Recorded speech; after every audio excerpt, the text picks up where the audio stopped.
Flood protection was front and center of our discussions when I first got on council. In fact, it became a standing item on our agenda, unfortunately. And so many other things in our community that local governments would normally deal with, road projects, parks, maintenance, that kind of thing, we had to put on the back burner because we had to come up with a cost share for the state resources that we were matching. And we were very aggressive those first few years, playing catch up on local flood protection in Moorhead.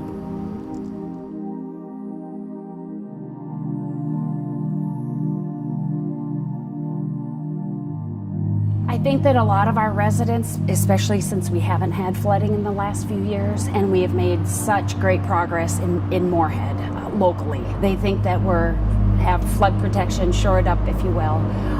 However, levees can be overtopped. In 1997, a lot of people thought that we'd never see a flood bigger than that. And then 2009 happened, and here we are. But then also, something a lot of people don't understand, especially outside this region, is that the floodplain is always changing. So while, a neighborhood or a particular resident might be protected in Moorhead today, that very well could change a few years out as floodplain is remapped. We have carefully, one by one, taking neighborhoods out of the floodplain with a letter of map revision in Moorhead so that they can be freed up from those flood insurance requirements. But all of that may revert if we don't have progress towards a permanent project such as the flood diversion project.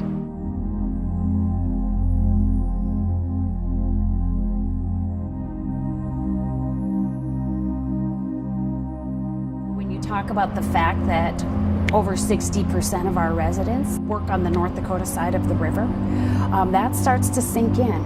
And for Moorhead residents, our only hospitals, our only emergency rooms are also on the other side of the river. And we need to remember that, the disruption that it does cause, especially in a community where we're limited north and south with train tracks as well, and then the Red River on the west.